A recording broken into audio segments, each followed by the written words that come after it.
1908. Monterrey amanecía con un cielo bajo, grisáceo, cargado de humedad, como si la ciudad entera respirara con dificultad. Las calles aún estaban medio vacías, y en el aire se mezclaban los olores del carbón de los tranvías, la cal de las construcciones nuevas y una fragancia dulce que venía de las panaderías en los alrededores de la Plaza Zaragoza.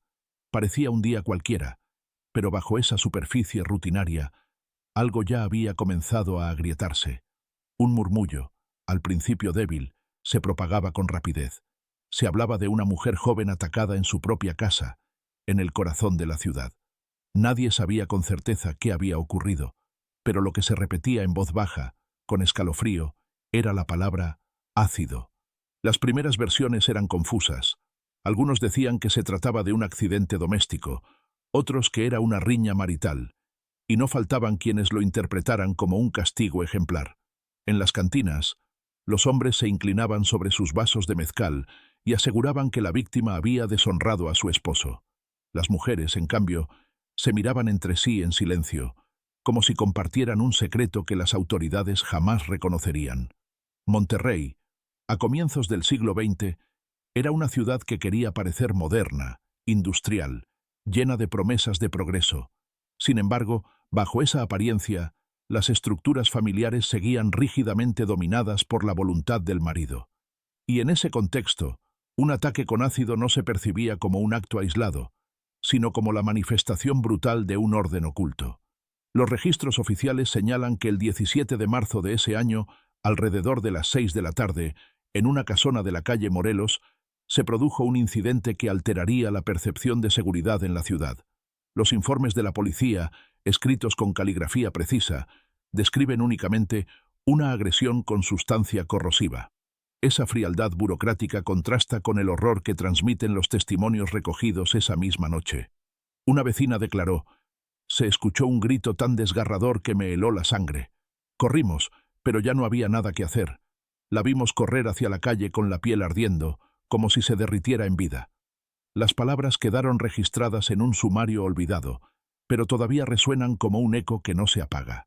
La ciudad reaccionó con una mezcla de fascinación y terror. El rumor, multiplicado por la prensa local, circulaba de esquina en esquina, y pronto los periódicos publicaron titulares sensacionalistas. «Horrendo. Atentado en Monterrey. Una dama víctima de ácido». Las descripciones, aunque imprecisas, provocaron indignación y, al mismo tiempo, una curiosidad morbosa. Era la primera vez que se documentaba en la región un ataque de tal naturaleza, y la brutalidad del método convertía el caso en algo más que un conflicto privado. Monterrey, acostumbrada a ocultar los dramas domésticos entre paredes gruesas, se veía obligada a mirar de frente una violencia que, hasta entonces, había preferido ignorar. En ese clima de incertidumbre, la identidad de los protagonistas empezó a filtrarse. La víctima era identificada como María de los Ángeles, de apenas 27 años, conocida por su carácter reservado y su devoción a la costura. El agresor, su esposo, Julián Herrera, un hombre respetado en ciertos círculos comerciales, dueño de un pequeño almacén de herramientas. La revelación de los nombres no hizo sino aumentar la tensión. Si un comerciante estimado podía cometer semejante atrocidad, ¿qué podía esperarse de quienes vivían sin prestigio alguno? La frontera entre lo aceptable y lo monstruoso se desdibujaba. Un documento hallado en el archivo judicial, fechado apenas una semana antes del ataque, muestra un detalle crucial. María había presentado una solicitud formal de divorcio, algo insólito en aquellos años. El documento, redactado con frases cuidadosas, pedía separación legal de cuerpos por incompatibilidad insalvable y malos tratos. Esa hoja, escrita en tinta negra, se convirtió en el primer eslabón de una cadena trágica. Aunque las autoridades no actuaron con rapidez, el solo hecho de que existiera aquella petición desató un conflicto silencioso dentro del hogar. El divorcio, en 1908, era una afrenta casi inconcebible para la moral pública. Era desafiar la propiedad del esposo, cuestionar el orden social mismo. Nadie sabe con exactitud qué ocurrió dentro de esa casa en los minutos previos al ataque. Algunos vecinos hablaron de discusiones prolongadas, golpes secos contra los muebles, el sonido de un frasco quebrándose. Otros aseguraron haber visto a Julián comprar días antes una botella de ácido en una ferretería, bajo el pretexto de limpiar herramientas oxidadas. Lo cierto es que el ataque no fue impulsivo. Hubo una preparación, un cálculo. La sustancia elegida, corrosiva y letal, no dejaba margen de error. Era un gesto de destrucción absoluta, un modo de borrar no solo el rostro de su esposa, sino su posibilidad de existir como individuo independiente. La ciudad, mientras tanto, seguía funcionando como si nada hubiera ocurrido. Los tranvías recorrían sus rutas, los talleres seguían llenos de humo, y el comercio en la macroplaza no se detenía. Sin embargo, bajo esa rutina, un rumor se filtraba como veneno. ¿Qué harías si alguien cercano, alguien respetado, de pronto revelara su rostro más monstruoso?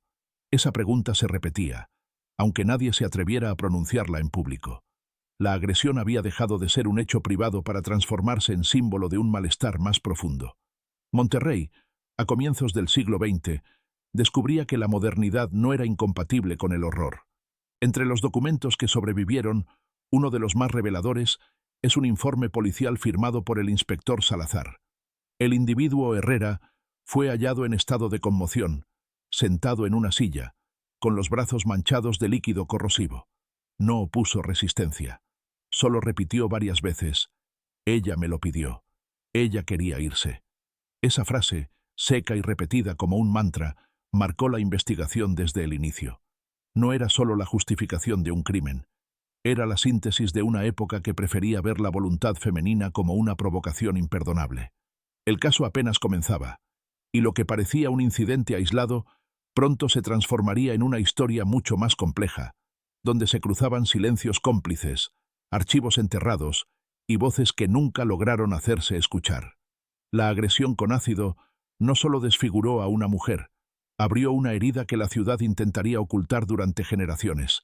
Y sin embargo, la huella de aquel 17 de marzo de 1908 nunca dejó de sangrar en la memoria colectiva.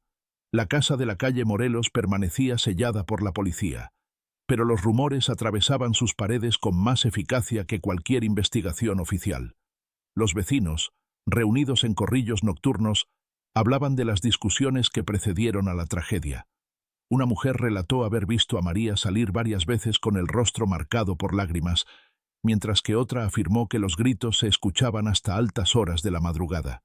Nada de aquello, sin embargo, había traspasado los límites del silencio comunitario. En Monterrey, como en tantas ciudades de la época, lo que sucedía en el interior de un matrimonio se consideraba intocable, salvo que estallara de manera tan brutal como en marzo de 1908. Los documentos judiciales posteriores contienen cartas que la víctima escribió a su hermana, conservadas milagrosamente en un archivo personal. En ellas, María exponía un malestar que crecía día a día. «No encuentro paz en esta casa. Sus palabras son cuchillos. No levanta la mano, pero su mirada me corta como hierro. He pedido que me escuchen, que me permitan salir, pero nadie atiende mi súplica». Estas líneas, escritas con caligrafía firme pero temblorosa en algunos trazos, revelan que la tensión no surgió de un instante, sino de un proceso acumulativo que finalmente reventó. Julián, por su parte, mantenía una fachada de respetabilidad. Sus clientes lo describían como un hombre de negocios puntual, parco en palabras, siempre vestido de manera impecable. Algunos lo consideraban incluso generoso por conceder crédito a obreros necesitados. Esa dualidad, el comerciante respetado frente al marido que convertía su hogar en una prisión, alimentaba el desconcierto de quienes, después del ataque, intentaban comprender cómo se había llegado a semejante extremo. Era más fácil pensar que María había provocado a su esposo que admitir que detrás de una apariencia intachable podía habitar la violencia más descarnada. La solicitud de divorcio, ya registrada en los expedientes, fue el detonante definitivo. El simple hecho de que una mujer se atreviera a desafiar públicamente a su marido era considerado por muchos como un sacrilegio social.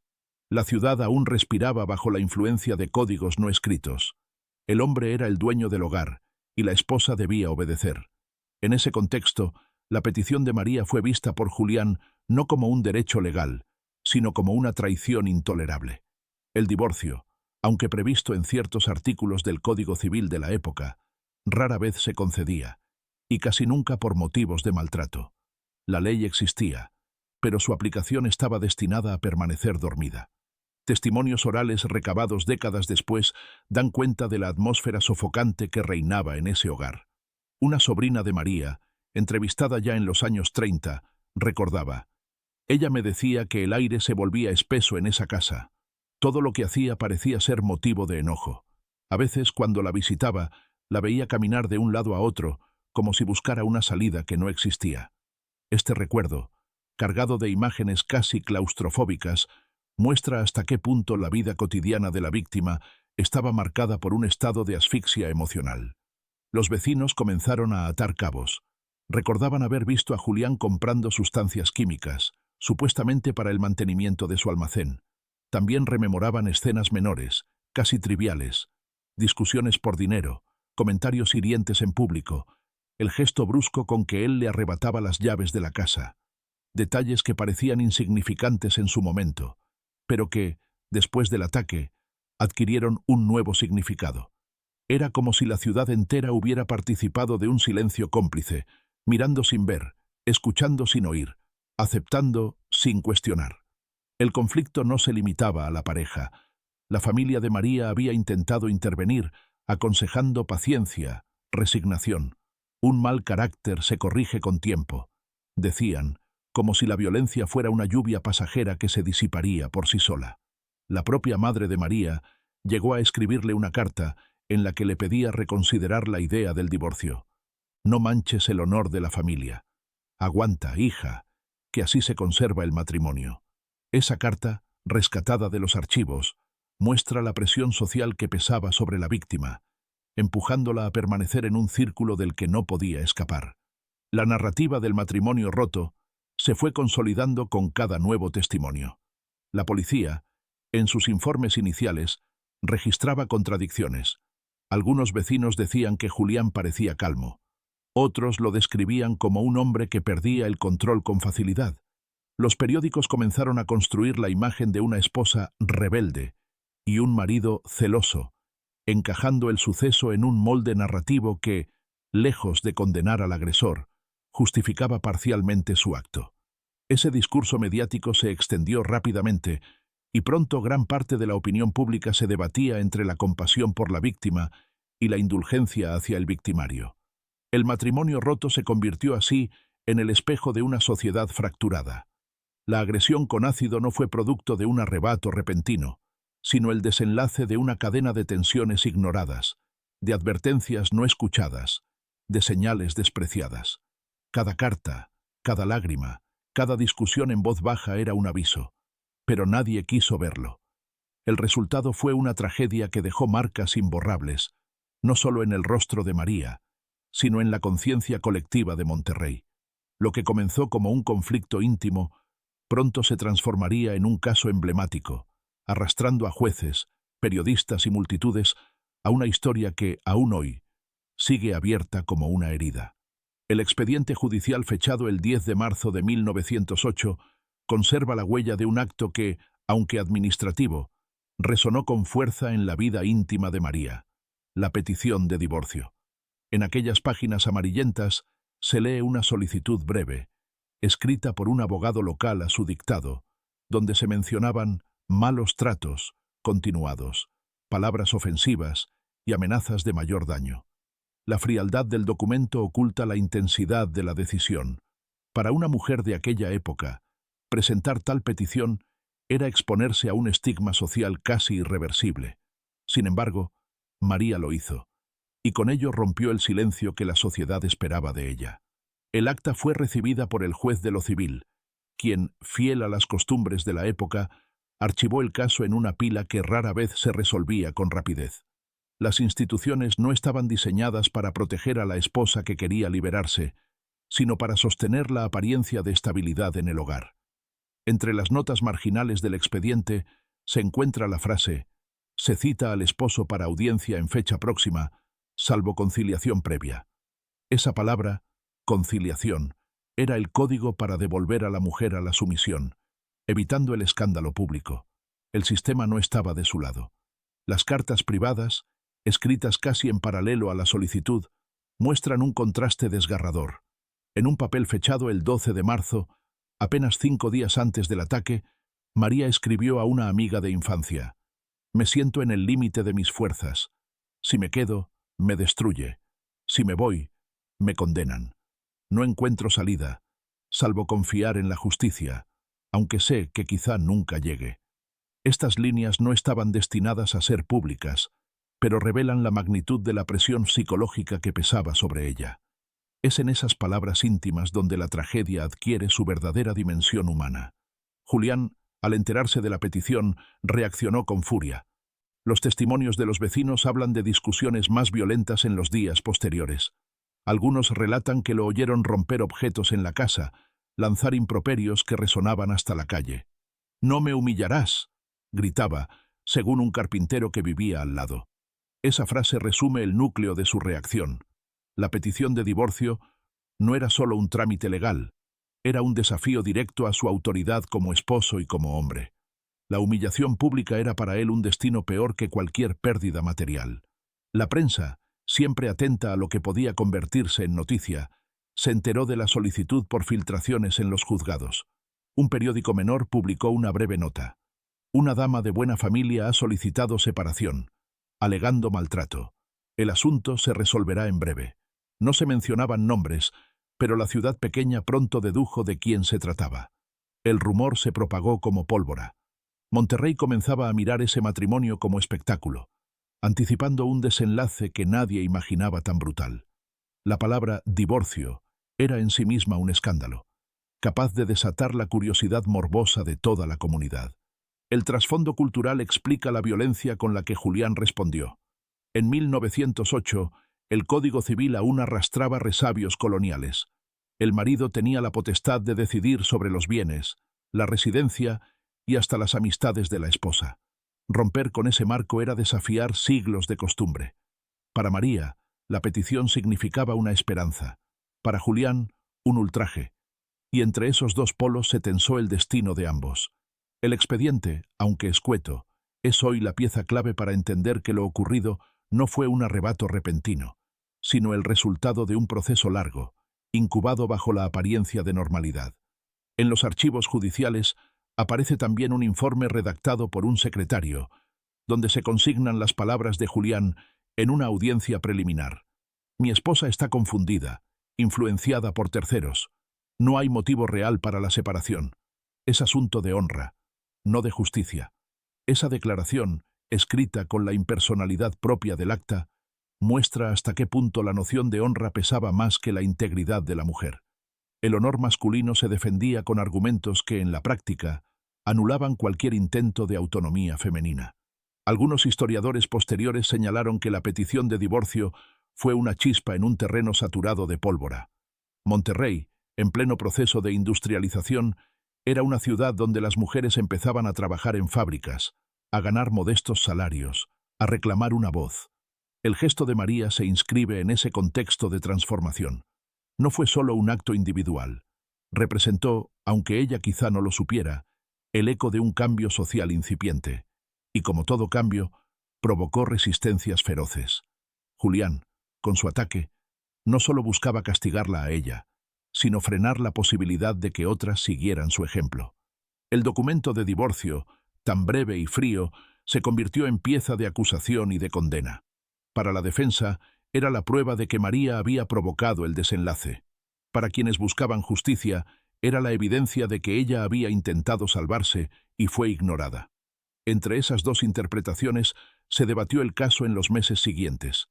Pero en el momento exacto del ataque, aquel papel guardado en un archivo oscuro fue el símbolo de un desafío que Julián nunca estuvo dispuesto a tolerar. Lo que para ella era un acto de esperanza, para él se transformó en sentencia de muerte. La petición prohibida no solo marcó el inicio formal de la tragedia, sino que reveló la fragilidad de un sistema que, lejos de proteger a las víctimas, las exponía aún más. Monterrey no estaba preparada para aceptar que una mujer exigiera su libertad. Y esa negativa colectiva abrió el camino para que el ácido, días después, sellara con fuego y dolor la historia de María. El expediente sigue existiendo, manchado por la indiferencia de un sistema que nunca llegó a actuar a tiempo. La tarde del 17 de marzo se presentó con un calor denso, pegajoso, que hacía que las paredes blancas de la calle Morelos reflejaran una luz casi insoportable. Los vendedores de agua y refrescos caminaban con lentitud, y las campanas de la catedral repicaban con un eco metálico que parecía alargar los segundos. Nadie imaginaba que, detrás de las persianas cerradas de la casa de Julián y María, se gestaba una escena que dejaría cicatrices imborrables. La reconstrucción de lo ocurrido esa noche proviene de fragmentos, testimonios dispersos, informes policiales, rumores callejeros y, sobre todo, el silencio roto por un grito que estremeció al vecindario. A las 6 en punto, varios vecinos oyeron discusiones. Se trataba de palabras elevadas, frases entrecortadas que salían de las ventanas entreabiertas. Una niña que jugaba en la acera recordó, muchos años después, el tono de la voz masculina, áspero, entrecortado, como si cada sílaba fuera un golpe. María respondió, pero con voz más baja, intentando calmar, suplicando quizá. Nadie intervino. En aquella época, los conflictos domésticos eran intocables. La costumbre dictaba que los problemas de marido y mujer se resuelven en su casa. Ese código de silencio fue la antesala de la tragedia. La primera señal inequívoca del ataque fue el sonido de un frasco quebrándose contra el piso. Algunos vecinos declararon haber oído un estallido breve, seguido de un olor acre que se filtró hasta la calle. Minutos después, un alarido desgarrador rompió la tarde. El grito de María, según la descripción de una vecina, fue tan intenso que parecía provenir no solo de su garganta, sino de todo su cuerpo. Salió corriendo hacia la puerta, tambaleándose, con las manos en el rostro y la piel ya transformada en una herida viva. Los transeúntes se apartaron horrorizados. La visión de una mujer ardiendo en vida era demasiado para sostener la mirada. Los informes policiales, redactados esa misma noche, registran la escena con precisión clínica. La señora María de los Ángeles Herrera, de 27 años, fue hallada en la vía pública con quemaduras extensas en rostro, cuello y brazos. Manifestaba dolores insoportables y clamaba por auxilio. El agresor, identificado como su esposo, se encontraba en el interior de la vivienda, en estado de conmoción, con restos de líquido corrosivo en las manos y la ropa. La frialdad de estas líneas contrasta con el horror de los testigos, quienes describieron un olor penetrante, mezcla de carne quemada y sustancias químicas, que impregnó el aire durante horas. Una de las vecinas, entrevistada por la prensa, relató con voz temblorosa: «Corrí hacia ella, pero no pude tocarla. Su piel caía a pedazos, como si se derritiera. Solo decía, no quería morir, solo quería vivir en paz». Esa frase recogida en los diarios se convirtió en símbolo del caso. La víctima no pedía justicia ni castigo en ese momento. Pedía simplemente existir. Los periódicos la reprodujeron con tipografía grande, acompañada de ilustraciones que intentaban transmitir la magnitud del horror. Monterrey, que hasta entonces había relegado la violencia doméstica al silencio, se enfrentaba de golpe a la crudeza de una verdad incómoda. Dentro de la casa, los agentes encontraron el frasco vacío de ácido, adquirido días antes en una ferretería del centro. La investigación posterior reveló que Julián había dicho que lo necesitaba para limpiar piezas metálicas. La coartada resultó débil. La botella estaba colocada sobre la mesa del comedor, lo que demostraba que el ataque no había sido improvisado en un taller, sino preparado con intención directa. Julián, al ser detenido, no opuso resistencia. Apenas murmuraba frases inconexas. Ella quería irse. Yo no podía permitirlo. No podía. Ese balbuceo, anotado por el inspector, muestra la lógica torcida de quien convierte el control en justificación del crimen. La multitud se agolpó rápidamente frente a la casa. Algunos pedían linchar al agresor, otros miraban en silencio, incapaces de intervenir. La ambulancia llegó tarde. El traslado de María al hospital fue lento y doloroso. Cada movimiento arrancaba nuevos gritos que los presentes nunca olvidaron. El ataque, ocurrido en cuestión de segundos, se transformó en un espectáculo público que marcaría para siempre la memoria colectiva. En las crónicas periodísticas, los detalles del sufrimiento eran descritos con minuciosidad, como si la brutalidad atrajera tanto repulsión como fascinación. La noche del ácido no solo selló el destino de María, también sacudió las bases de la comunidad. Por primera vez, Monterrey debía enfrentarse a la realidad de que la violencia doméstica podía desbordar las paredes de una casa y convertirse en asunto público. Las autoridades intentaron mantener la calma, asegurando que se trataba de un caso aislado. Pero el rumor se expandía. Algunos decían que Julián había estado planeando el ataque desde semanas antes. Otros afirmaban que había consultado a amigos sobre cómo conseguir una solución definitiva para su problema. Aunque nunca se probaron estas versiones, contribuyeron a crear la atmósfera de fatalidad que rodeó al caso. El ataque con ácido fue, en sí mismo, un acto simbólico. No solo buscaba castigar a la esposa por desobedecer, sino borrar su rostro, su identidad, su posibilidad de ser reconocida. En un mundo donde la mujer era definida por su apariencia y su función en el hogar, desfigurarla equivalía a anularla por completo. La elección del ácido como arma revelaba un deseo de control absoluto, de dominio que trascendía lo físico para alcanzar lo existencial. Monterrey, con su modernidad incipiente, descubría que en sus entrañas se gestaba una violencia tan arcaica como brutal. Cuando el silencio regresó a la calle Morelos, ya nada era igual. Las manchas en el piso, el olor persistente, los rostros pálidos de los vecinos, eran testimonio de un acontecimiento irrepetible. La ciudad, aunque intentara seguir con su rutina, quedó marcada. El grito de María continuaba resonando en la memoria de quienes lo escucharon, como una campana rota que no deja de vibrar. El ácido no solo quemó la piel, dejó una cicatriz invisible en todo Monterrey. Y lo que esa noche parecía un caso único, pronto revelaría raíces mucho más profundas. El Hospital Civil de Monterrey recibió a María en condiciones críticas.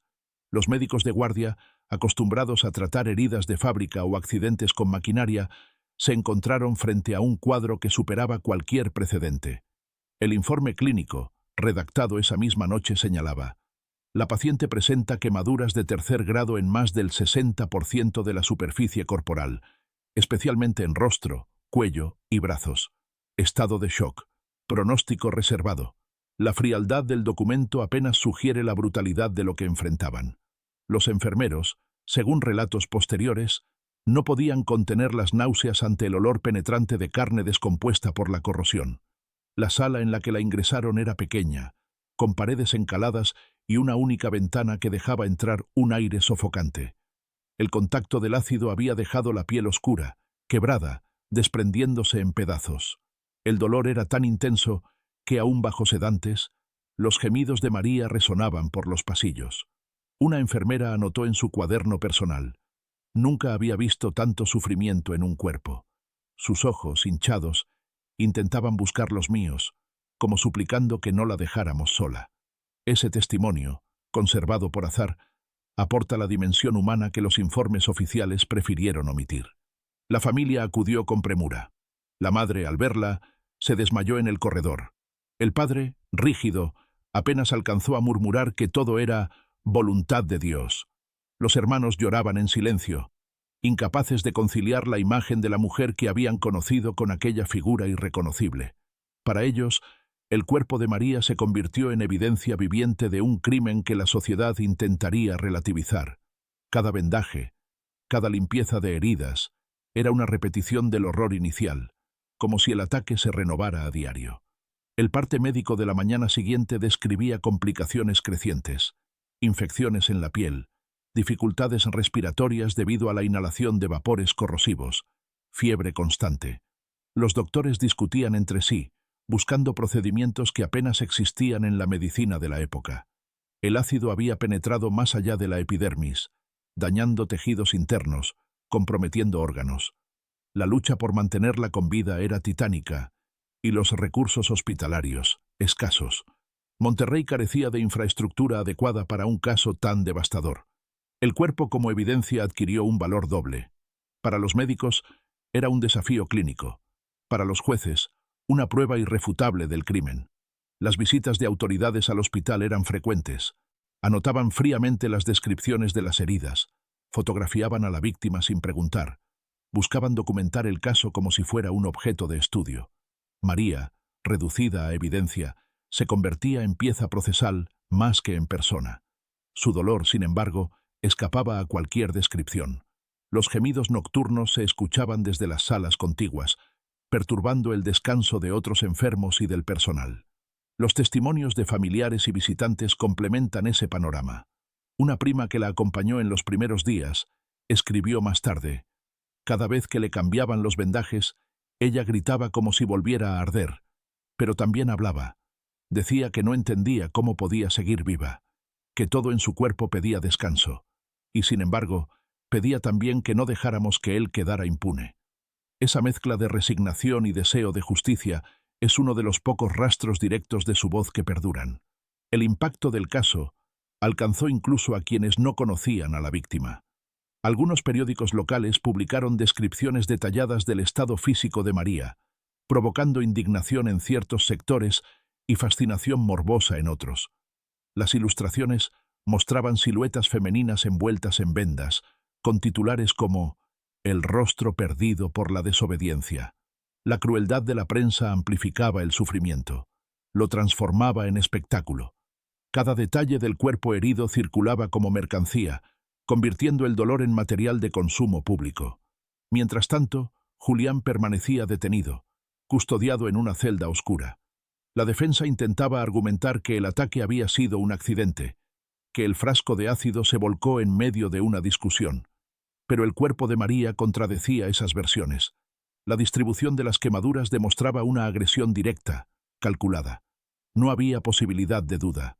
El cuerpo, convertido en evidencia, hablaba con más fuerza que cualquier testigo, y cada día que María sobrevivía era un día más en que esa evidencia respiraba y sangraba frente a todos. El hospital se transformó en escenario. Periodistas, curiosos y hasta clérigos acudían a la entrada para preguntar por su estado. Algunos pedían verla, otros llevaban flores, otros solo querían confirmar con sus propios ojos que la tragedia era real. Los médicos rechazaban a la mayoría, pero los rumores corrían de todos modos. Monterrey se hallaba atrapada entre la compasión y el morbo, entre el deseo de justicia y la tentación de convertir la desgracia en entretenimiento. María, en medio de ese torbellino, soportaba la lenta degradación de su cuerpo. El cuerpo como evidencia se convirtió en símbolo de una sociedad que apenas empezaba a registrar sus propias violencias. Cada cicatriz, cada llaga, cada mirada perdida de María recordaba que el ataque no era un hecho aislado, sino un reflejo de un orden profundamente desigual.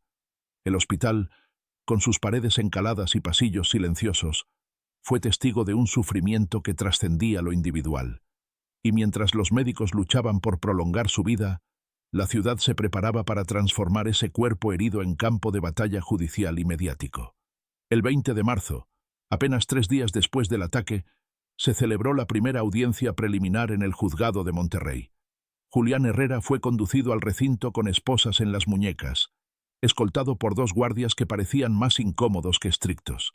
El acusado vestía todavía la misma chaqueta oscura con la que lo habían detenido, marcada por manchas corrosivas. Su aspecto no era el de un hombre derrotado. Mantenía la espalda recta, la mirada fija, y en ciertos momentos incluso esbozaba una sonrisa helada. Aquella actitud desconcertó a los presentes y quedó anotada en los reportes. El procesado mantiene un temple frío, ajeno a la gravedad del delito. Los jueces, acostumbrados a casos de hurtos o disputas de tierras, enfrentaban un asunto que desbordaba sus rutinas. El ataque con ácido no tenía precedentes legales claros en la región, y la defensa intentaba encuadrarlo como lesiones no intencionales. El abogado defensor, un hombre de renombre en el foro local, afirmó: «Mi cliente lamenta profundamente lo ocurrido. Se trató de un accidente derivado de una discusión conyugal. El frasco se volcó y las consecuencias fueron fatales. Su estrategia consistía en minimizar la intencionalidad, apelando a la tradición que consideraba el matrimonio como territorio sagrado, inmune a la intromisión judicial. Sin embargo, los informes médicos contradecían aquella versión. Los peritos declararon que la distribución de las quemaduras era incompatible con un accidente. El ácido había sido arrojado directamente al rostro y cuello de la víctima. Además, se presentaron recibos de la ferretería que confirmaban la compra deliberada de la sustancia días antes. Estas pruebas introducían la noción de premeditación, algo que, de aceptarse, convertía el caso en un crimen de enorme gravedad. La Fiscalía, aunque débil en recursos, insistía en que se trataba de un acto planeado, una respuesta brutal al intento de divorcio. Durante la audiencia, algunos testigos fueron llamados a declarar. Una vecina narró entre sollozos cómo había visto a María correr envuelta en llamas invisibles, con la piel desprendiéndose.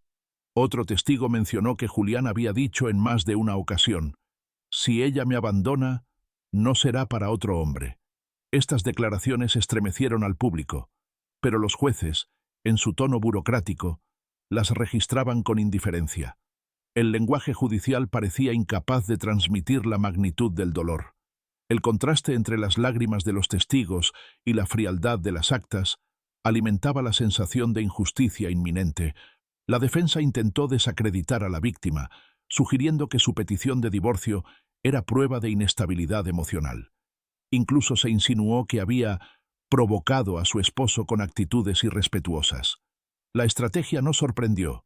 En una sociedad donde la honra masculina se situaba por encima de la integridad femenina, culpar a la víctima era un recurso habitual. Lo sorprendente fue la reacción del público. Algunas mujeres presentes, familiares de la víctima, se levantaron indignadas y exigieron que se respetara su memoria. El tumulto obligó a interrumpir la audiencia por unos minutos, mostrando que la pasividad ya no era absoluta. Los diarios locales cubrieron el proceso con titulares contradictorios. Algunos hablaban de crimen monstruoso, mientras otros lo describían como desgracia conyugal. El caso se transformó en un campo de batalla discursivo. Para unos, Julián era un criminal despiadado. Para otros, un esposo humillado por una esposa que había osado desafiarlo. Esa ambigüedad mediática sembraba confusión en la opinión pública, que oscilaba entre la compasión y la indulgencia. El proceso judicial, lejos de aportar claridad, se convertía en un escenario donde se libraba una lucha entre el peso de la tradición y las primeras voces de cambio. Los jueces, presionados por los sectores más conservadores de la ciudad, evitaron tomar decisiones drásticas. En lugar de dictar medidas firmes de protección para la víctima, optaron por prolongar el proceso, retrasando audiencias y posponiendo resoluciones. Esa lentitud favorecía al acusado, que podía presentar su imagen de comerciante respetable y buen ciudadano. Varios testigos recordaron haberlo visto conversar tranquilamente con los guardias, como si gozara de un trato preferencial. El juicio preliminar se volvía así una demostración de poder. El poder de los hombres sobre las mujeres, de los influyentes sobre los indefensos. La fiscalía insistía en la gravedad del caso. En un informe enviado al tribunal se leía: «El delito cometido no puede considerarse como accidente ni riña común. Se trata de tentativa de homicidio con arma química, cuya intencionalidad está probada por la compra previa y la aplicación dirigida de la sustancia». Era un documento severo, redactado con tono casi académico, que buscaba fijar un precedente legal. Pero su impacto fue limitado. La maquinaria judicial parecía más interesada en suavizar las tensiones sociales que en impartir justicia real. María, mientras tanto, permanecía en el hospital, convertida en presencia silenciosa del juicio. Su cuerpo, consumido por el dolor, era al mismo tiempo testigo y víctima. Algunos periodistas sugerían que se le tomara declaración, pero los médicos lo prohibieron. Su estado era demasiado grave. Esa ausencia jugaba a favor de la defensa. Sin la voz directa de la víctima, era más fácil moldear la narrativa en torno al supuesto accidente. La verdad se iba diluyendo en papeles, en versiones parciales, en discursos interesados. El acusado ante la ley no era un hombre desesperado, sino alguien que confiaba en el sistema que lo había protegido toda su vida. Julián sabía que, mientras la justicia se moviera con lentitud y cautela, su responsabilidad podía diluirse entre tecnicismos. El proceso judicial se transformaba en una segunda agresión, lenta, burocrática, casi invisible, pero igualmente dolorosa para la víctima y su familia. Monterrey observaba expectante, atrapada entre la indignación y la resignación, preguntándose si la ley sería capaz de reconocer la magnitud del horror, o si, una vez más, prevalecería el silencio. La noticia del ataque y del juicio preliminar se propagó rápidamente por Monterrey. La prensa, ávida de titulares que vendieran ejemplares, transformó el caso en un espectáculo público. El 22 de marzo, el diario El Porvenir publicó en su portada un dibujo impactante: la silueta de una mujer con el rostro cubierto por vendas, acompañada de la leyenda «castigada por desafiar». Aquella frase, cargada de insinuaciones, dividió a la opinión pública. Algunos lo leían como una condena implícita a la víctima, otros como la representación cruel de una realidad insoportable. En cualquier caso, el caso había dejado de ser privado para convertirse en tema de conversación nacional. Los vendedores de periódicos gritaban los titulares en las esquinas: «Horrendo atentado con ácido», «El esposo comerciante en manos de la justicia». Los ejemplares se agotaban en cuestión de horas, y las crónicas competían entre sí por ofrecer detalles cada vez más escabrosos. Los reporteros visitaban el hospital, intentando arrancar testimonios a médicos o enfermeras, aunque estos, bajo órdenes estrictas, se limitaban a dar respuestas vagas. A falta de datos oficiales, la prensa fabricaba relatos, mezclando hechos con rumores. La multitud consumía esas narraciones con avidez, como si se tratara de un drama teatral montado para su entretenimiento. En las plazas y mercados, la gente discutía con fervor. Unos aseguraban que Julián había sido víctima de la provocación de su esposa. Otros defendían a María como mártir de una sociedad injusta. La polarización crecía, y las conversaciones se teñían de miedo. Si semejante crimen podía ocurrir en una familia respetable, ¿qué podía suceder en los hogares humildes donde la violencia era aún más común? El caso puso en evidencia lo que todos sabían pero nadie decía: el matrimonio, considerado sagrado, podía ser también escenario de opresión y horror. El impacto social fue tal que incluso los sermones dominicales comenzaron a referirse al caso, aunque de manera ambigua. Algunos sacerdotes hablaban de la necesidad de la paciencia y la obediencia en el matrimonio, insinuando que la rebeldía de la esposa había atraído la desgracia. Otros, más discretos, mencionaban la obligación de los esposos de proteger a sus mujeres, sin nombrar directamente el ataque. Esa ambigüedad religiosa reforzaba la confusión social. ¿Era María una víctima o una transgresora? La multitud, atrapada entre la compasión y el prejuicio, oscilaba sin encontrar respuestas. El juicio preliminar se convirtió en espectáculo paralelo. Las salas estaban repletas de curiosos que acudían no por interés en la justicia, sino por presenciar la representación del drama. Los vendedores ambulantes ofrecían dulces y refrescos a las puertas del tribunal, como si se tratara de una feria. Algunos incluso intentaban colarse para ver de cerca al acusado. Julián, consciente del espectáculo, mantenía un aire sereno, casi altivo. Esa imagen, reproducida en caricaturas y grabados, reforzaba la idea de que se consideraba protegido por su posición social y por el clima cultural que lo favorecía. Los periódicos de la capital comenzaron también a cubrir el caso. En la Ciudad de México, El Imparcial publicó una nota extensa titulada «El monstruo de Monterrey», que describía a Julián como ejemplo de barbarie en tiempos modernos. Esa cobertura nacional transformó lo que era un drama local en un símbolo de atraso social. Monterrey, orgullosa de su industrialización y progreso, se veía ahora asociada a un crimen atroz, que contradecía la imagen de modernidad que intentaba proyectar. La élite regiomontana, preocupada por la reputación de la ciudad, presionaba para que el caso se resolviera rápido, aunque no necesariamente con justicia. El espectáculo mediático alcanzó un punto culminante cuando algunos periódicos comenzaron a reproducir supuestas cartas de la víctima, filtradas sin autorización. Una de ellas, publicada en abril, decía: «Temo que un día de estos cumpla sus amenazas. Ya no duermo, ya no respiro». Aunque su autenticidad fue cuestionada, la difusión de esas palabras generó una ola de indignación. Por primera vez, parte de la opinión pública comenzó a ver a María no como culpable de su destino, sino como voz silenciada que había pedido ayuda en vano. Esa percepción, sin embargo, coexistía con artículos que seguían insistiendo en la humillación sufrida por Julián. Las calles hervían de indignación y miedo. En algunos barrios, mujeres organizaban pequeñas reuniones para hablar del caso, compartiendo sus propias experiencias de maltrato.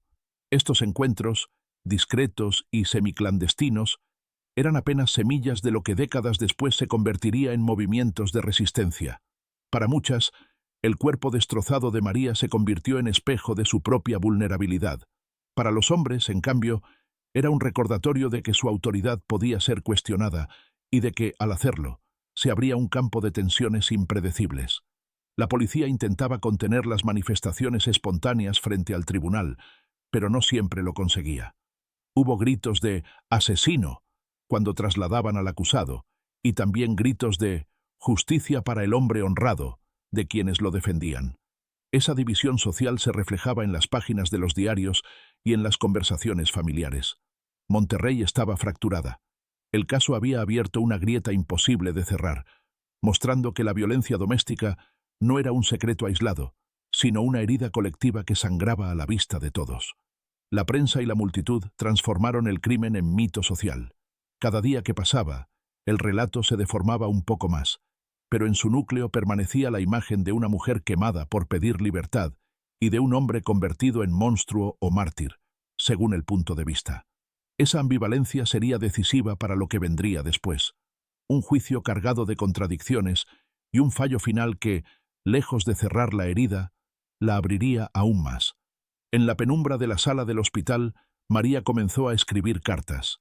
Sus manos, vendadas y temblorosas, apenas podían sostener el lápiz, pero pedía ayuda a las enfermeras para dictar lo que no lograba trazar. Esos fragmentos, recogidos en papeles arrugados y manchados de sangre seca, sobrevivieron gracias a una de sus primas, que los guardó en un baúl durante décadas. En ellos, la voz de la víctima aparece desnuda, sin filtros judiciales, ni interpretaciones periodísticas, revelando un dolor que la documentación oficial apenas rozaba. Cada palabra es testimonio de una resistencia que se negaba a desaparecer del todo. La primera carta, dirigida a su hermana menor, decía: «No puedo verme al espejo. Lo que queda de mí es una sombra. Sin embargo, sigo aquí, respirando entre vendas. Dicen que tengo suerte de estar viva, pero yo no lo llamo suerte. Lo llamo castigo. El dolor no duerme conmigo. Me despierta cada minuto. Quiero que mis hijos, si alguna vez los tengo en otro mundo, sepan que su madre luchó por ser libre». El tono de estas líneas es una mezcla de confesión íntima y despedida anticipada, como si María supiera que sus palabras eran más perdurables que su cuerpo. Otra nota, escrita al margen de un cuaderno médico, iba dirigida directamente al juez. «Me llamo María de los Ángeles. No soy un accidente. No tropecé con un frasco. Mi esposo me miró a los ojos y me arrojó el ácido. Yo le había pedido libertad, y su respuesta fue condenarme. Si usted me niega justicia, entonces será cómplice de mi asesino». Este fragmento, de autenticidad discutida pero citado en actas posteriores, refleja la conciencia de la víctima sobre el peso simbólico de su caso. No escribía solo para pedir clemencia, reclamaba reconocimiento como ser humano. Los médicos, al tanto de estos escritos, registraban con creciente desesperación el deterioro físico. El informe del 2 de abril señala: «La paciente presenta necrosis extendida, infecciones múltiples y dificultad respiratoria aguda. Persiste en estado de extrema debilidad, pero mantiene plena lucidez. Esa paradoja, cuerpo que se apagaba, mente que seguía alerta, convirtió a María en testigo incómodo. Cada palabra dictada desde su cama era un golpe contra la narrativa del accidente. Su simple existencia era un desafío a la versión oficial que algunos querían consolidar. Los testimonios orales de enfermeras complementan estas cartas. Una de ellas recordó: «Nos pedía que no lloráramos frente a ella. Decía que sus lágrimas no le servían. Lo único que quería era que alguien escribiera lo que decía, para que quedara constancia».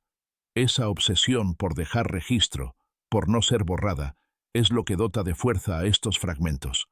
María parecía intuir que la historia no se decidiría en el presente inmediato, sino en la memoria futura. Su voz debía sobrevivir, aunque su cuerpo no lo lograra.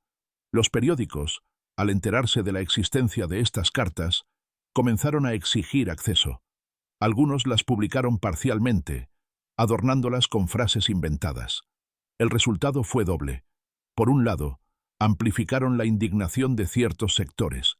Por otro, alimentaron el morbo de quienes veían en la desgracia ajena un espectáculo. Monterrey se dividía aún más. Mientras algunas familias guardaban silencio temeroso, otras comenzaban a hablar de organización, de necesidad de leyes más severas contra los agresores. La figura de María, envuelta en vendas y palabras escritas, se convertía en bandera involuntaria de un movimiento incipiente. En una carta breve, casi ilegible por la tinta corrida, dejó un mensaje dirigido a su madre. «Perdóname si te causé vergüenza. No quería destruir el honor de la familia. Solo quería salvarme». Esta confesión revela la carga cultural que aún pesaba sobre ella. Incluso desde la cama de hospital, con la piel destrozada, sentía culpa por haber desafiado las normas sociales. Su resistencia convivía con la internalización del deber, con la obediencia inculcada desde niña. Esa contradicción, tan humana como trágica, es quizá el reflejo más claro de su tiempo. El personal médico, agotado, se turnaba para atenderla. Cada procedimiento era un suplicio: limpiar las heridas, cambiar las vendas, aplicar compresas con soluciones rudimentarias.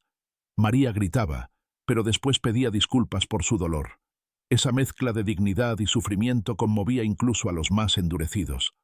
Una enfermera escribió en su diario: «Cada noche pienso que no la veremos al amanecer, y cada mañana despierta de nuevo, más débil, pero también más firme en su deseo de que no olvidemos su historia». Ese testimonio privado confirma que, más allá de la medicina, lo que sostenía a María era la voluntad de no ser silenciada. Con el paso de las semanas, su estado se volvió insostenible. La fiebre no cedía, la respiración se hacía más difícil, y el dolor parecía devorarla por completo. Pero sus cartas, dispersas y fragmentarias, continuaban saliendo de su cama, como mensajes lanzados desde una isla en llamas. Eran pedazos de voz que atravesaban el silencio de una sociedad que prefería mirar hacia otro lado. Cada palabra escrita en aquel hospital era un recordatorio de que el ácido no había logrado borrar su identidad. Y aunque la ciudad intentara consumir su historia como espectáculo, María la transformaba en memoria, en huella imborrable. Mientras la ciudad seguía debatiéndose entre el morbo y la indignación, un hallazgo inesperado comenzó a ensombrecer aún más el caso. En los archivos policiales aparecieron registros de otros ataques similares, ocurridos en décadas anteriores, que nunca habían alcanzado la atención pública. Se trataba de expedientes polvorientos, olvidados en cajones, que describían con términos casi idénticos lesiones por sustancia corrosiva infligidas a mujeres que habían desafiado a sus maridos o patrones. El caso de María no era entonces una excepción trágica, formaba parte de un patrón silenciado. El primero de esos documentos databa de 1892. El informe señalaba que una mujer de 30 años había sido hospitalizada con quemaduras químicas tras una discusión con su esposo. El expediente fue archivado bajo la categoría de accidente doméstico y nunca se llevó a juicio. Otro caso, de 1899, describía a una empleada de fábrica atacada por un capataz con líquido limpiador de metales. La víctima sobrevivió, pero su testimonio fue invalidado por considerarse poco confiable. Estos antecedentes, ignorados en su momento, cobraban un nuevo sentido a la luz del ataque contra María. Algunos periodistas más audaces comenzaron a investigar estas coincidencias. Publicaron notas en las que se preguntaban si existía una práctica oculta de castigo con ácido, tolerada por las autoridades. Aunque las pruebas eran fragmentarias, el solo planteamiento generó inquietud. Monterrey descubría que lo que había presentado como caso único quizá era reflejo de un fenómeno más amplio, encubierto por la indiferencia institucional. La pregunta era inevitable: ¿cuántas mujeres habían sufrido en silencio sin que nadie registrara sus voces? Los testimonios orales recogidos años después confirman esa sospecha. Varias mujeres mayores relataban haber conocido casos de mujeres marcadas, cuyas cicatrices se atribuían a accidentes de cocina o a caídas con lámparas de petróleo. Sin embargo, tras esas versiones, se escondían historias de violencia deliberada. Una de ellas declaró en 1935: «Todos sabíamos que fulana no se había quemado cocinando. Fue su marido, y nadie lo dijo porque era hombre de respeto». Este testimonio tardío revela la magnitud del silencio que cubría a las víctimas. La aparición de esos archivos también mostró un patrón institucional. En cada caso, la policía utilizaba el mismo lenguaje técnico: exposición accidental a sustancia corrosiva, uso indebido de productos químicos domésticos. Nunca se mencionaba la intencionalidad, ni se responsabilizaba a un agresor directo. El ácido, transformado en verdugo anónimo, ocultaba la mano masculina que lo arrojaba. Esa manipulación del lenguaje legal era, en sí misma, una forma de encubrimiento. El crimen quedaba disfrazado de accidente y la víctima era doblemente silenciada, por el dolor físico y por la negación oficial. Los periodistas que intentaron profundizar en el tema enfrentaron censura. Algunos editores se negaban a publicar artículos que vincularan el caso de María con antecedentes similares, temiendo que eso dañara la reputación de la ciudad. Monterrey quería mostrarse como centro industrial moderno, no como escenario de barbaries. Reconocer que existía un patrón de violencia con ácido implicaba aceptar una realidad incómoda. Por eso, muchos de esos reportajes fueron recortados, relegados a notas marginales, borrados con la misma facilidad con que se borraban las voces de las mujeres atacadas. El hallazgo de esos casos antiguos también impactó en la familia de María. Su prima escribió en un cuaderno personal: «Creímos que éramos los únicos, pero no. Hay más mujeres enterradas en silencio. El horror no empezó con Julián. Viene de antes, como una enfermedad que nadie quiso curar». Estas palabras, aunque privadas, resumen el descubrimiento colectivo. La tragedia no era aislada, sino síntoma de un mal crónico que atravesaba generaciones. Cada nuevo expediente rescatado del polvo era una voz que regresaba del pasado para acusar a una sociedad cómplice. El juicio, entretanto, continuaba su curso lento y contradictorio. La Fiscalía intentaba incorporar estos casos como antecedentes, pero los jueces los rechazaban por considerarlos irrelevantes. Para el tribunal, lo ocurrido en 1892 o en 1899 no podía influir en el proceso de 1908. Sin embargo, para la opinión pública, esas historias comenzaban a conformar un mosaico inquietante. Monterrey ya no podía fingir que se trataba de un episodio aislado. El caso de María era parte de una cadena más extensa, cuyo eslabón final aún no se veía. Sombras de otros casos rodeaban el presente. Cada expediente olvidado se convertía en advertencia de que el ácido no había sido un arma improvisada, sino un recurso recurrente de castigo. La brutalidad no era innovación de un solo hombre, sino manifestación de un patrón cultural y judicial que había permitido que crímenes semejantes permanecieran ocultos. María, aun en su sufrimiento, iluminaba con su caso todas esas sombras, y mientras ella se debatía entre la vida y la muerte, la ciudad comenzaba a intuir que estaba frente a una verdad demasiado grande para ser contenida. El 15 de junio de 1908, después de meses de audiencias y retrasos estratégicos, el tribunal finalmente dictó sentencia.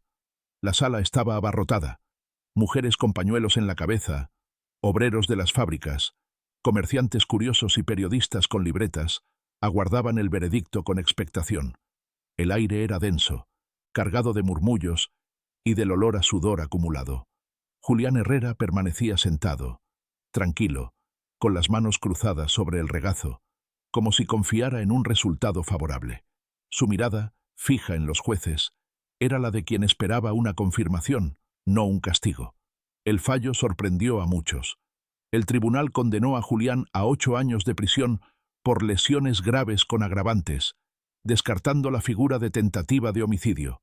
Los jueces argumentaron que no existían pruebas suficientes para demostrar la intención de matar. El ácido, según su interpretación, había causado daños irreparables pero no mortales de manera directa. Esa calificación redujo drásticamente la pena, generando un murmullo de indignación en la sala. Para gran parte del público, la decisión equivalía a justificar el crimen bajo el manto de la ambigüedad legal. Los rumores de soborno no tardaron en aparecer. Se decía que Julián, a través de amigos influyentes, había ofrecido dinero a funcionarios judiciales para suavizar la sentencia. Nada se probó, pero la velocidad con la que algunos documentos desaparecieron del expediente alimentó esas sospechas. Varios periodistas denunciaron irregularidades, testimonios que no fueron considerados, cartas de María que se declararon no pertinentes, informes médicos extraviados. La justicia parecía actuar no en nombre de la verdad, sino de la conveniencia. El periódico El Porvenir tituló al día siguiente: «Condena tibia para crimen monstruoso». En sus páginas, un editorial denunciaba: «Si la vida de una mujer vale 8 años, ¿qué valor tendrá la de las demás? Monterrey no puede proclamarse moderna mientras sus tribunales protejan al agresor y desprecien a la víctima. Ese texto encendió la indignación popular, pero también atrajo amenazas contra el medio. La prensa estaba dividida. Mientras unos exigían justicia, otros pedían cerrar el caso para proteger la reputación de la ciudad y restablecer la paz social. María, debilitada y al borde de la muerte, fue informada de la sentencia. Una enfermera relató: ella no lloró, solo cerró los ojos y dijo: entonces no soy persona para ellos, soy menos que nada. Esa frase, transmitida en voz baja, se convirtió en consigna para quienes veían en la decisión judicial una traición. El fallo no solo condenaba su cuerpo a la agonía, sino que borraba su valor como ciudadana.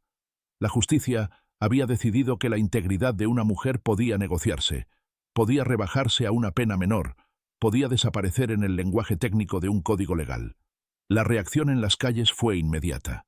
Frente al tribunal se reunieron grupos de mujeres que gritaban consignas improvisadas, exigiendo castigos más severos. La policía dispersó a la multitud, pero la semilla ya estaba plantada. En las casas, en los talleres y en las iglesias, se discutía el significado de la sentencia. Para muchos hombres, era una confirmación de que su autoridad seguía intacta.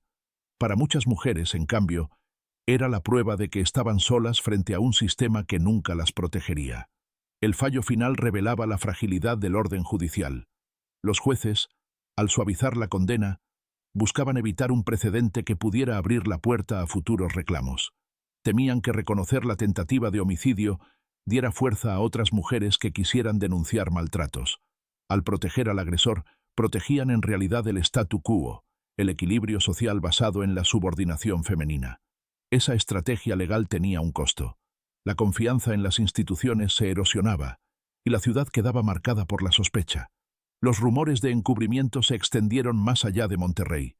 En la capital, algunos diarios denunciaban que el caso mostraba la hipocresía de la modernidad mexicana, capaz de construir fábricas y tranvías, pero incapaz de reconocer la humanidad de las mujeres. Esa crítica nacional incomodaba a las élites locales, que veían dañada la imagen de progreso que tanto esfuerzo les había costado construir. Para ellos, la solución era simple: enterrar el caso en el olvido lo antes posible. Pero la herida ya estaba abierta y no se cerraría con silencio. El fallo no logró pacificar a la sociedad. Al contrario, multiplicó el descontento. La sentencia tibia dejó en evidencia que la justicia no actuaba como escudo de los débiles, sino como muralla de los poderosos. El crimen con ácido, que debería haber sido juzgado como intento de asesinato, se redujo a un expediente administrativo. Y en ese gesto, Monterrey reveló su verdadero rostro: una ciudad donde la modernidad convivía con la impunidad, donde la vida de una mujer podía disolverse en tinta burocrática y en rumores de soborno. Décadas después, cuando los ecos del caso parecían desvanecidos en la memoria colectiva, algunos investigadores locales se toparon con los expedientes amarillentos que relataban la tragedia. Era la década de 1940, y Monterrey ya se había transformado en un polo industrial en expansión, con fábricas que teñían el cielo de humo constante. Sin embargo, en los sótanos del archivo judicial permanecían las carpetas olvidadas, cubiertas de polvo, que contenían no solo el caso de María, sino también otros similares. Lo que se presentaba como un hecho aislado reaparecía como síntoma persistente de una violencia estructural enterrada. Los nuevos investigadores, jóvenes abogados y periodistas, comenzaron a revisar con atención esos documentos. Se sorprendieron al encontrar cartas, informes médicos, testimonios y notas marginales que nunca habían sido considerados en el juicio. Uno de ellos escribió en un informe confidencial: «No es un expediente judicial, es una herida abierta. Cada página sangra con la indiferencia de quienes decidieron no ver». Esa mirada retrospectiva revelaba que la violencia contra las mujeres había sido sistemáticamente borrada, más que juzgada. El caso de 1908 era apenas la punta visible de un iceberg. Las entrevistas con testigos supervivientes añadieron nuevas capas al relato. Una enfermera retirada recordaba aún los gritos de María en el hospital: «Jamás escuché dolor tan hondo. Y lo peor es que sabíamos que no habría justicia». Una vecina, ya anciana, Confesaba que durante años había tenido pesadillas con el olor del ácido impregnado en la calle Morelos. Estos recuerdos tardíos confirmaban que la violencia no había desaparecido, sino que se había incrustado en la memoria silenciosa de quienes la habían presenciado. A medida que los investigadores comparaban expedientes, descubrieron un patrón. Los casos de ataques con ácido o con fuego eran sistemáticamente reclasificados como accidentes. Las mujeres aparecían descritas como imprudentes, torpes o provocadoras. La intencionalidad masculina quedaba borrada del lenguaje judicial. Así, el silencio no era producto del olvido, sino de una operación consciente del sistema. Cada tachadura, cada palabra suavizada, era un ladrillo más en la muralla que protegía la impunidad. Monterrey, que se presentaba al país como ciudad moderna, ocultaba bajo esa fachada un archivo de sombras. El hallazgo de estos documentos generó un debate en círculos intelectuales. Algunos proponían publicar un reportaje extenso para denunciar la historia silenciada. Otros temían que remover el pasado desestabilizara la imagen de progreso que la ciudad proyectaba. Finalmente, un par de crónicas discretas aparecieron en revistas locales, señalando la necesidad de recordar los excesos del pasado. No mencionaban nombres, pero quienes conocían la historia supieron de inmediato que se referían al caso de María y Julián. Ese eco tímido mostraba que la herida aún dolía y que la censura seguía operando. Los investigadores más jóvenes, en cambio, veían en esos archivos una oportunidad para reabrir la discusión sobre la violencia doméstica. En círculos universitarios se leyeron en voz alta fragmentos de las cartas de María. Los estudiantes escuchaban con silencio reverencial, como si esas palabras escritas medio siglo antes aún tuvieran la capacidad de interpelarles directamente. Una estudiante anotó en su diario: «Escucharla es como si hablara hoy. Sus palabras no envejecieron, porque el dolor que denuncian sigue vivo». Esa continuidad temporal demostraba que la historia no pertenecía solo al pasado, sino que atravesaba generaciones. El impacto también se sintió en el ámbito legal. Algunos juristas comenzaron a argumentar que los códigos debían reformarse para tipificar claramente los ataques con ácido como tentativa de homicidio. Citaban los casos ocultos de Monterrey como ejemplo de lo que ocurría cuando la ley se disfrazaba de neutralidad. Aunque esas propuestas no prosperaron en ese momento, sembraron las bases de debates posteriores que, décadas después, cristalizarían en reformas más severas. La figura de María, sin proponérselo, seguía operando como fuerza motriz de cambio. Pero junto con esos avances aparecía también la sombra del olvido intencional. Documentos clave desaparecían misteriosamente de los archivos, páginas enteras eran arrancadas, fotografías se borraban. Era como si alguien quisiera impedir que la historia quedara completa. Esa desaparición selectiva reforzaba la sensación de que el caso seguía siendo incómodo para ciertos sectores. El encubrimiento, iniciado en 1908, persistía en los años 40, demostrando que la violencia no solo se ejercía en el acto mismo, sino también en la manera de narrarla o de silenciarla. Ecos en el tiempo. Así llamaron algunos cronistas al fenómeno. Cada cierto número de años, la historia reaparecía, se insinuaba, dejaba rastros, y luego volvía a ocultarse, pero nunca desaparecía del todo. Era como un murmullo subterráneo que recorría la ciudad, recordándole que su modernidad estaba construida sobre cimientos manchados de ácido. Monterrey podía crecer, llenarse de fábricas y chimeneas, pero en sus sótanos archivísticos seguía latiendo el grito de María, recordando que la justicia no había llegado, y quizás nunca llegaría del todo. Los últimos documentos conservados del caso, ya entrados los años 50, muestran cómo la historia de María de los Ángeles seguía reapareciendo como una sombra pertinaz. Cada generación encontraba el expediente, lo abría con asombro y horror, y luego lo volvía a dejar caer en el silencio. Era como si la ciudad no pudiera soportar mirarse en ese espejo. Monterrey se enorgullecía de su crecimiento industrial, de sus nuevas avenidas iluminadas, de sus chimeneas que prometían modernidad, pero en sus sótanos persistía una cicatriz, la de un crimen que nunca recibió la justicia plena que merecía. Algunos cronistas de la época escribieron artículos bajo seudónimo, evocando el caso sin nombrarlo. Hablaban de la mujer marcada por el ácido como figura fantasmagórica que recorría las calles en la memoria popular. En barrios viejos circulaba la leyenda de que, en noches de calor sofocante, se escuchaban gritos provenientes de la calle Morelos, el mismo grito que estremeció a los vecinos en 1908.